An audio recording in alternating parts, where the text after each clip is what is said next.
Welcome to The Journey. Today we're talking about how to use Twitter for your business. Let's jump in.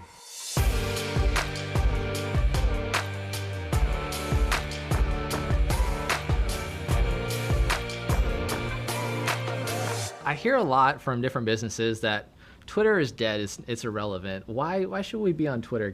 What are some pros to using Twitter? So I hear that all the time too, and it's absolutely not the case. It's on the rise. Popularity is growing, and Twitter is really unique in that the real time that it embraces is what makes it so special. Should all businesses use Twitter, or should some? Are there certain use cases where you probably should avoid it? I'm a big fan, I'm a huge advocate of using all three platforms, Facebook, Twitter, and Instagram, because they work better together. Okay. But the thing about Twitter is, and some view this as a con, is the algorithm. So you're not going to just see things in a chronological order. Okay. So to keep your content actually coming up and being found, you want to make sure that you have quality content, not quantity. You don't need to be tweeting on Just steroids. mass producing content, right? You want to make sure that you're giving something of value to your audience. What's kind of the first steps once I sign up? What should I really look at? So first steps, you definitely want to start following like-minded users. Okay. And that can also help you to get in front of their followers, which will give you a really organic presence. And then also go and engage with other users on Twitter. Go and click retweet on something that makes sense to your business that would also be of value to your followers. So what about my profile? I know there's some things that I should probably do just to make sure it's consistent. What does that look like? With your profile, you want to make sure that you have, do you have a logo? Yeah. Yeah, so you want to put your logo out on your Twitter and definitely make sure your handle is consistent. So that's that @ symbol and then the name of your business, preferably. Make sure that's consistent across Twitter, Instagram, and Facebook, because after all, you're branding yourself. Right.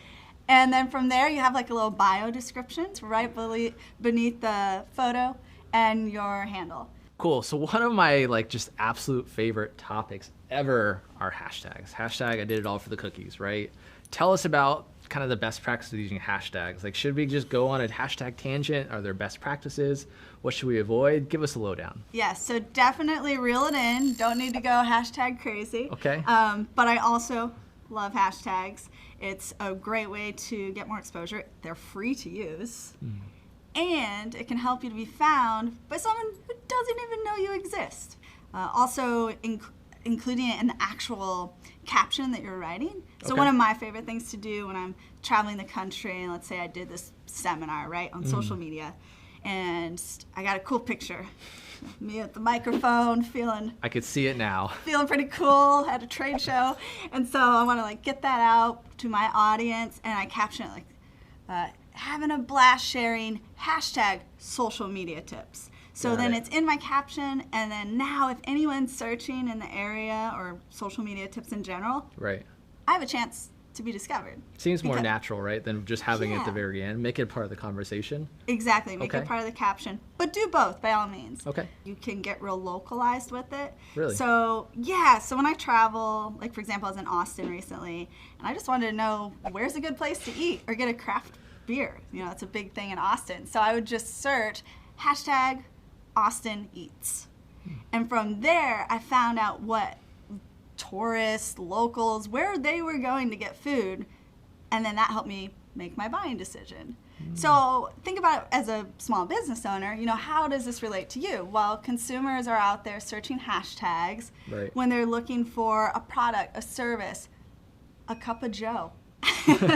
And then, so if you have these hashtags on your posts, you're more likely to be found when someone's searching coffee. Perfect. And what I would say too, when searching that, joining on the conversation with those hashtags that are relevant to what you're searching. And that's what's most important about Twitter, right? Is talking to people and being social. It's social media for a reason. Yeah, exactly. It's a two-way street. That's the beauty of it. Right. You're not just talking at your customers anymore. You're engaging with them. It's a conversation.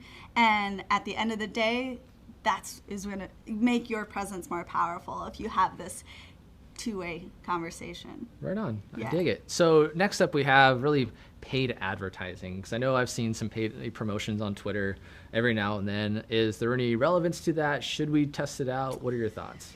I always say start small. and be sure you're paying attention to the metrics.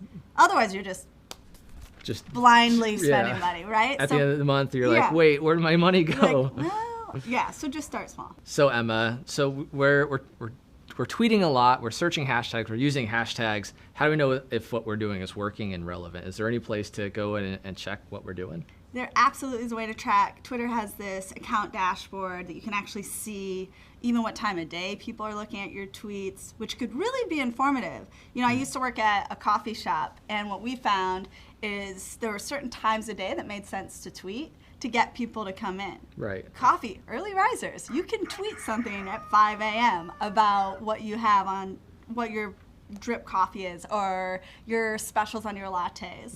And that made sense, you know. And then, so thinking about the time of day, looking at your Twitter analytics to see what works best. Yeah. But also the top tweet is really informative. So what just do you mean looking by that? like the tweet that got the most impressions, the most engagement.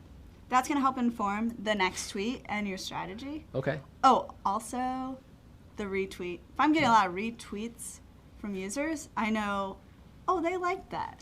You know, they want to tell their friends. Yeah, right? like I should include more photos of me skateboarding. That got way more retweets, and then that informed my next tweet. So there's two different types of retweets, if you will. There's retweet and there's a quote tweet. Yeah. So while it's fast and efficient to simply click retweet, you know, back to the million other things you're doing. Right.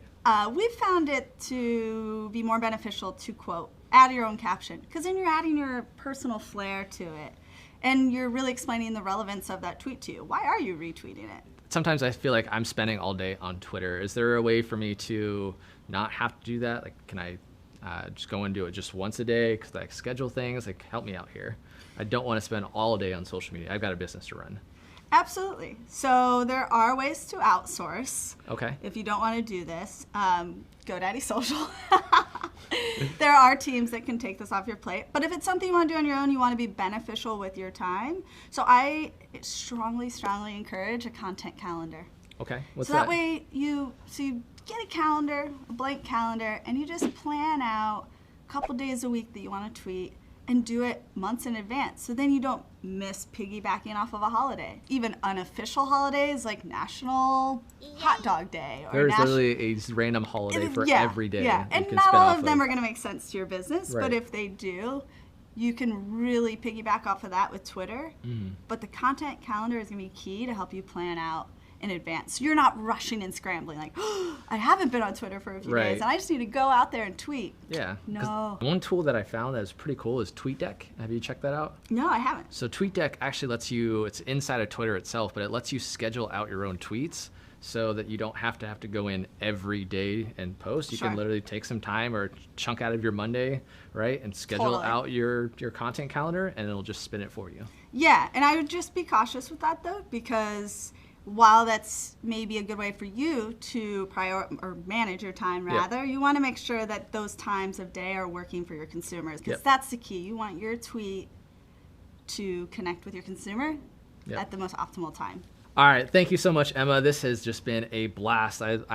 I'm going to invest in Twitter now. Like it's changed my life. So thank you. Hashtag life changing. Hashtag life changing. Awesome. Well, thank you all so much for watching. This has been The Journey. Make sure you like, subscribe, comment below. Let us know your thoughts. Let us know what you want to see next. And thank you for watching.